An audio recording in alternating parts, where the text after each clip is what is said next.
बिस्मिल्लाहिर्रहमानिर्रहीम। ख़वातीन व हज़रात, अस्सलामु अलैकुम वरहमतुल्लाहि वबरकातुहू। मुस्लिम स्टडी सेंटर की तरफ से मैं सैयद अदील शाह गिलानी तहकीक के 6 मौज़ूआत के साथ आज आपकी खिदमत में हाज़िर हूँ। ये एक छोटा सा सेशन है, लेकिन इसके बाद आपके सामने तहकीक के 6 मौज़ूआत आएंगे और 6 के 6 PhD के लिए होंगे। आप में से जो लोग इस्तिशराक में दिलचस्पी रखते हैं या कुरानिक साइंसेस में दिलचस्पी रखते हैं, ये मेरी गुफ्तगू उनके लिए ज़्यादा मुफीद होगी। वो इस तरह के मुस्तशरिकीन के अंदर सिर्फ मर्द नहीं बल्कि ख़वातीन भी शामिल हैं, ये चीज़ अपने जहन में रखें। और एक ख़ातून मुस्तशरिक है, उसका नाम है जेन डेमन। वैसे तो इस ख़ातून के बहुत से इल्मी कारनामे हैं, लेकिन इसका जो सबसे बड़ा कारनामा है वो ये है कि उसने इंसाइक्लोपीडिया ऑफ द कुरान के नाम से 6 जिल्दें जो हैं वो एडिट की हैं। और दुनिया का बड़ा मशहूर, बड़ा मारूफ नाशिर है, पब्लिशर है राउटलेज, उसने ये इंसाइक्लोपीडिया पब्लिश किया है। ये इतना इम्पॉर्टेंट इंसाइक्लोपीडिया है कि इसकी हर एक जिल्द पर PhD का थीसिस लिखा जा सकता है। तो कुल 6 जिल्दें हैं, तो 6 थीसिस लिखे जा सकते हैं। छठी जिल्द जो है वो इंडेक्स की है, उसको अगर निकाल दें तो 5 थीसिस हो जाएंगे।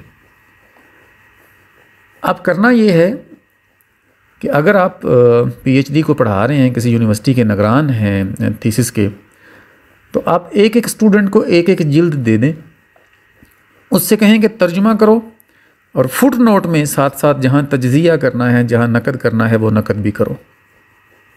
ये कोई नया काम नहीं होगा। पाकिस्तान के कई यूनिवर्सिटियों में पहले भी इंसाइक्लोपीडियाज़ के तर्जमे करवाए जा चुके हैं।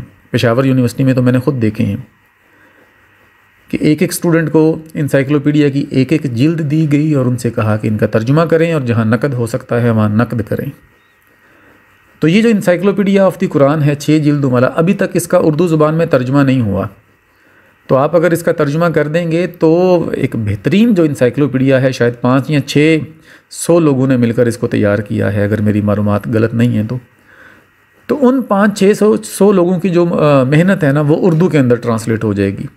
और जहाँ जहाँ इस्लामिक पॉइंट ऑफ व्यू से एनालिसिस या क्रिटिसिज्म आपने करवाना है, वो भी आप कर लेंगे। बहुत ज़बरदस्त काम होगा। तो अगर ये काम हो जाए ना, तो मैं समझता हूँ कि उर्दू ज़ुबान में जो इस्लामी अदब है उसकी बहुत बड़ी खिदमत होगी। एक तो ये तरीका है इस पर 5 या 6 PhD के थीसिस करवाने का। दूसरा ये है कि मौज़ूआती मुतालिया करवा लें इसके, यानी इसमें जो अंबिया से रिलेटेड मुबाहिस हैं उन पर एक थीसिस हो सकता है। इन पर मुसलमानों के अकायद के बारे में जो मुबाहिस हैं, आर्टिकल्स हैं, उन पर एक थीसिस हो सकता है। अरकान इस्लाम पर जो मुबाहिस हैं, ठीक है, आर्टिकल्स ऑफ फेथ पर जो मुबाहिस हैं, इस्लामी फ़िक़्ह पर जो मुबाहिस हैं, तो अलग अलग इस तरह के टॉपिकल जो हैं एस्पेक्ट, उनको भी मौजू बनाया जा सकता है मकाले का। कुल मिला के बात यह है कि ये 5 या 6 जिल्दें जो हैं, ये एक तरफ तो PhD के 5 बड़े बड़े मकाले निकाल सकती हैं, दूसरा MPhil या BS की सतह के तो दर्जनों मकाले इस इंसाइक्लोपीडिया के अंदर से निकल सकते हैं। अच्छा, फिर ये जो ख़ातून है जेन डेमन, इसका अपना काम इतना ज़्यादा है कि सिर्फ इसके काम पर PhD का मकाला लिखा जा सकता है। लेकिन बदकिस्मती पता है क्या है, आज की ये जो डेट जिसमें मैं ये गुफ्तगू कर रहा हूँ आपके साथ, आज की डेट में ये ख़ातून ज़िंदा है। और पाकिस्तानी यूनिवर्सिटियों के अंदर ट्रेंड ये चला हुआ है कि ज़िंदा बंदे पर तो PhD की सतह पर काम ही नहीं करवाना। PhD का थीसिस सिर्फ उस बंदे के बारे में लिखा जा सकता है जो फ़ौत हो चुका हो। ये सिर्फ पाकिस्तान के अंदर ये मसला है। कुछ यूनिवर्सिटियों के अंदर ये ट्रेंड टूटा भी है, लेकिन ओवरऑल अभी तक ये ट्रेंड नहीं टूटा। तो हो सकता है कि इस पर मंजूरी लेने के लिए आपको पेचीदगियों का सामना भी करना पड़े, लेकिन काम बहुत ज़बरदस्त है। अगर आप प्रोफेसर हैं तो आप ये जो इंसाइक्लोपीडिया है इसको एक नज़र देख लें और अपने स्टूडेंट्स में आप फिर इसको तकसीम करें। कई स्टूडेंट्स ऐसे हैं PhD के जो काबिल हैं, जिनकी इंग्लिश अच्छी है, जो कुरानिक स्टडीज़ में भी यानी गहराई रखते हैं, उनका भला हो जाएगा। और अगर आप स्टूडेंट हैं, खुद स्कॉलर हैं, तो अपने सुपरवाइज़र को दिखाएं ये इंसाइक्लोपीडिया, उनके साथ बात करें उनको कायल करें, और अगर वो कायल हो जाते हैं तो बिस्मिल्लाह करें इस पर।